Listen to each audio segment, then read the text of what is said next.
Hi everyone, it's nice to see you today. Countdown. Where's the countdown?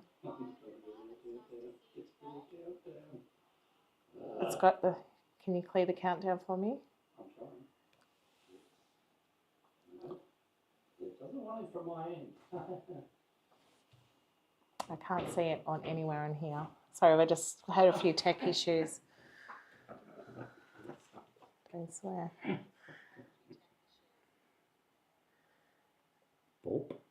Okay, so welcome to live Sunday tarot readings. We usually like to get on a little bit earlier, but it has been technical day, so tech issues everywhere, but we ended up getting everything set up. So hubby was tinkering around and ended up finding everything was giving him a lot of trouble.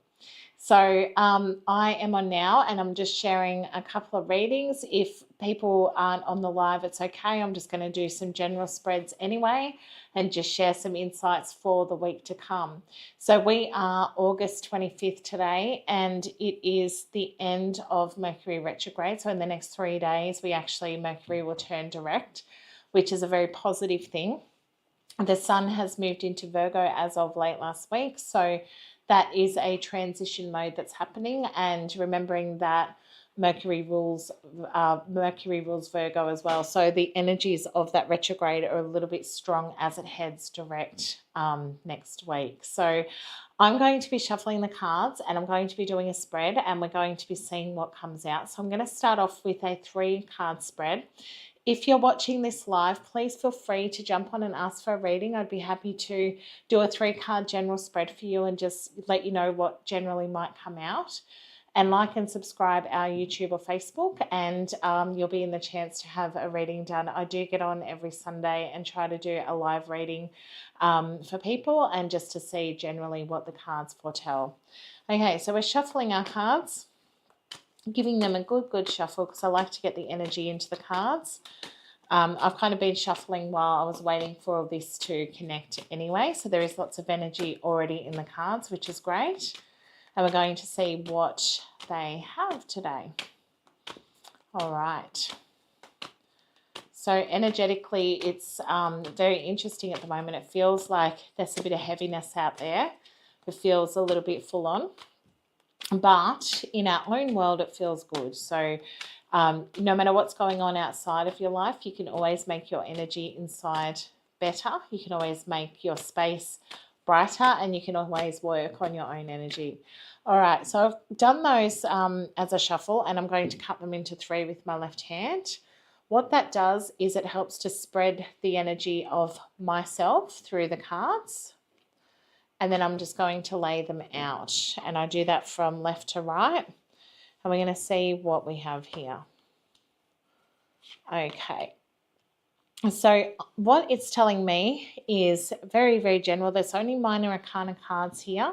So as I explain in my tarot course, whenever I'm reading the tarot, I always like to look for minor cards, major cards, and just see what the theme is. So I'm looking for general themes. We have 3 different elements here. We've got swords, cups, and pentacles, which is very interesting. So what it's telling me is a page of swords for me as a reader always comes out as a message. So there is a message coming, and that's usually in the form of an electronic message. The King of Cups sitting in the center is a water sign male. So that generally for me usually means my father. So my father is a water sign male, but it could also mean, you know, a client. It could be someone like that, but I feel like it's more significant than that. And my feeling is that there's going to be a positive message from my father this week. So and it's very mundane. It'll just be him letting me know that he's okay, giving me some, you know, a message or a insight. It is Father's Day coming up. So, you know, that means that possibly my interaction with him next Sunday will come up and that he will be in touch with me in some way. And that does make sense because I'm sending him something this week and we always try to touch base, but Father's Day is a very important day for us to connect. So that's probably what it's telling me, literally that mundane today. So often the 3-card spread when I'm reading for clients professionally is a way for us to connect our energy. So this spread today is me connecting my energy to the cards by giving me a bit of mundane information. So if I was reading this for a client, I'd be like, you expect to hear a message from your father, expect to communicate with a water sign male in your life, and I would be touching on my intuition with those messages as well. The Ace of Pentacles is new beginnings. So I feel like lots of new beginnings for him, for myself, for that connection. So I feel like that's a really positive energy there. All right, so I'm going to shuffle the cards again, and I'm going to see what foretells a little bit more detail. So 3-card spreads are great for general readings, for just a quick bit of information or a little bit of advice. If you have like a question that you want specifically answered, they can be really good because it doesn't muddle up the confusion. But when you have issues coming up like bigger than that, or you want a generalized reading, sometimes a little bit more detail can be better. And so this one that I'm about to show you is a Celtic cross spread. So this one involves 10 cards. So I just have some water. And 10 cards give us a lot more detail. But when you're starting out reading, if you have practice with the cards yourself, you might find that 10 cards is a little bit of too much, basically. There's too much energy going into the cards. All right, we've shuffled those enough now. I'm just going to cut them into 3. I just had a little bit of pepper roasting my tooth there from my scrambled eggs this morning, and it just gave me a bit of a my throat. Okay, so this is more detail. There's more information for the week to come. Okay. So this will give us a little bit more insight into what's happening. And sorry, Matt's trying to position the cameras because obviously I've got a lot more going on. I'll move that out of the way. Okay. All right. So already what I'm noticing as I'm laying out the cards is that there are 3 10s here. Okay. All right. So we have the 10 of Swords as our significant card. And so the 10 of Swords is always about the lowest ebb of a situation. So this is concerning a family element. This is concerning people around us. This is not for me. I can feel that energy right away. This is somebody who we have had conflict, or I've had conflict with recently in terms of energy.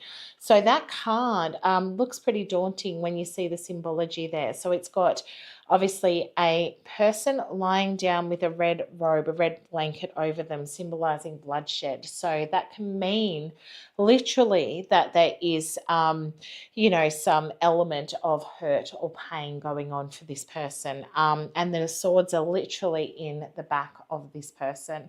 So a lot of this is things going on behind the scenes that you cannot control. So that's what I see whenever I see the 10 of Swords.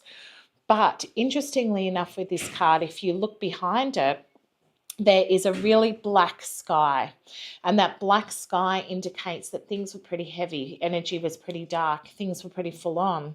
And then there is, though, a golden sky coming, and there is some joy coming over the horizon. So what it foretells to me is that it's hit its lowest ebb and things can only come up from here. So crossing that, I have the 5 of Swords. So swords are always about thought and air, the element of air. And the 5 of Swords is indicating to me, remember they're minor arcana cards, so these aren't major arcana cards. We have 2 arcanas in the tarot. So what it's telling me is that there's petty conflict going on. And this situation that it's referring to is at its lowest ebb. So that means that there is some petty conflict going on behind the scenes, behind my back, behind what I can't see. This concerns a male and a female. So I have a king and a queen here. There's a fire sign male and there's a fire sign female. So I'm not going to obviously divulge too much personal information when I'm here in the public talking about this, But we already know, my husband and I, that these are family members that we have had some conflict with. But it's all very petty, it's all very minor. It doesn't affect us in the scheme of things. But what it's saying is that there might be some information coming forward, or there might be just some discussions going on behind the scenes that are trying to influence my energy field personally. The good news is that above this reading, I have the Nine of Pentacles. So regardless of that energy from these people, we are okay. There is abundance for us. So that's saying that we're able to weather the storm. We're able to weather the conflict. The energy is not going to be terrible. We're not going to take that on, and it's going to be energetically good for us. So we're resourceful. We know how to manage things. Things are going to be okay. Into the future, we have another 10, so two tens together. So 10 of Swords, 10 of Cups. And the 10 of Cups is indicating to me that this concerns family. So 10 of Cups is emotionally connected and family energy. And so Cups are always about water and emotion. Pentacles are about resources and earth. Swords are about thought and air. And Wands are about fire and energy. So these elements are all together. We have all the different elements. So the 10 of Cups is saying to me that despite this petty conflict that's sitting in the present right now, abundantly and energetically, I'm okay. My family's okay. This is annoying. This isn't positive. This is something that we didn't wish to happen. It's certainly something that we weren't happy to be a part of. But it's unfortunate it is occurring. Life is not always sunshine and lollipops. But the 10 of Cups over here is saying that our family, our energy is really positive. So that's really, really good news. So over here, so this line is all about the current energy. Over here, we have kind of where things are going, or what might prevail over this week with this energy sitting in the background. And so the 10 of Pentacles is all about abundance. Again, we have 3 tens. So 10s are all about completion of a cycle. They're all about the culmination of events. So we have emotional fulfillment, family, our own family, our children, our life as a family together, that being quite abundant. Stress and conflict with external family members, but not influencing our energy in any way. But coming into where things are going this week, there is definitely financial abundance, but there is also financial expense. So that is true for us at the moment. We've had quite a lot of expenses coming up, but we are assured that there is enough. So we are assured that, yes, we've got enough to cover this. 10 is bigger than 5. So what it's saying is that don't worry, don't sweat the small stuff. You will be able to afford some of those expenses that have come up, like bills, simple things like fees for kids' activities, all of that kind of stuff is all going to be covered. So abundance is reassured, and that's a really positive energy. So that culmination of emotional fulfillment and financial abundance means that we can cover the costs that come at us. The High Priestess is the only major arcana card in this reading, so I'm going to give it a lot of credence at the moment. Now, the positions of the Celtic Cross are, here we're talking about kind of moving into current events that we're seeing here. And going up here, we've got kind of energy about hopes and fears, and kind of the emotional aspect to this as well. So here I would look at it like, what am I kind of concerned about? What are the things that I'm working towards or trying to focus my energy on this week? And it is about, having enough to provide for the family and having enough to cover some of those expenses that have come up. That's why the 5 of Pentacles has presented itself here. But the High Priestess going into the outcome here is all about psychic energy and unlocking some of those hidden abilities in me as an individual. I really resonate with the High Priestess because she's all about connecting to arcane knowledge. She's all about trying to understand the occult. She's all about trying to understand herself. So I really, really feel that this is a pathway that we're undergoing at the moment as not only humanity, but as individuals to really have that ability to look internally and try to focus on some of those things within us, some of those soul secrets. So she sits in front of a veil, a very feminine veil that has pomegranates on it, symbolizing fertility and femininity. And she's connected with that, but she's also got secrets. She's also got information that she keeps close to her chest. And that is how we are living. I was talking to my husband last night, as you do, general conversations. And I was talking about how it seems like energetically there are a lot of extremes going on in people's worldviews, and how that is burning me out a little bit as a practitioner. So the High Priestess is me playing the cards close to my chest, keeping info sacred, but using that knowledge wisely so that I can still work and help others in the most beneficial way that I can. So the Knight of Pentacles as an outcome there is talking about that deliverance of that resource, deliverance of that information. So knights in the tarot often indicate a larger message, something greater. So doing this kind of work where we're sharing that arcane knowledge, but I'm doing it in a concise way. I'm doing it in a way that I feel intuitively connected to. The High Priestess, in comparison to the High Priest, which is her male counterpart, is very, very much about having that femininity aspect and having that compassion when she shares her energy. The High Priest is more about the factual information, the dogmatic approach, which we need both. But my way of doing this is more that balanced viewpoint. And I thought it was very interesting that that came through, because I have a feeling that we need more balance in everything that we're doing energetically at the moment, because everybody seems so divided in different ways with their energy, and it is exhausting. So we have people following, these major diet approaches, people that are following their religious approaches, people that are really, really invested passionately into those things. But the expense of that is that there's extremes, and those extremes lead to imbalances. And the High Priestess is all about a balance. So she's number 2, and number 2 is all about connecting, the self to either side of things and being able to see both points of view and being able to balance yourself within those energies. So I thought it was very interesting that that has come up. And that has been my approach intuitively recently, because I don't feel like it's worth arguing or disagreeing or even trying to make people, think a different way if they're so focused on their viewpoint and that's where they want to stay.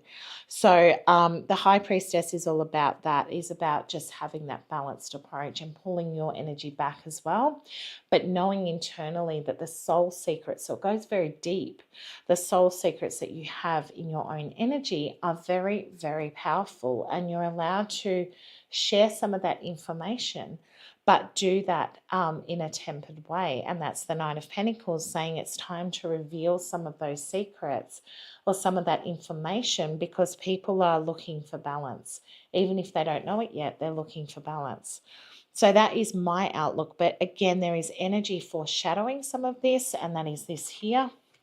And that foreshadowed energy can make things feel a little bit more stressful. So I just had that beam of knowledge come through to me that today is about 24 degrees here where I live in August, and normally it's quite cold and it's been a bit of a bitter winter.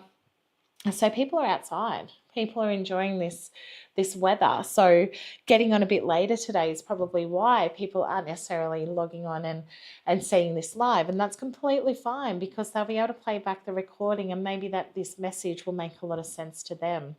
So I will be on, and we try to get on around midday roughly, but things may happen that are out of our control, that it's a little bit later in the day. But if you generally jump on a Sunday, I will be on doing live readings on Facebook and YouTube. And if you like and subscribe to our channel, I'll be able to share more information about the tarot, and I'll be able to talk to you about some of the things that I teach in my beginner tarot course, which you can find on wheelandtheworld.com.au.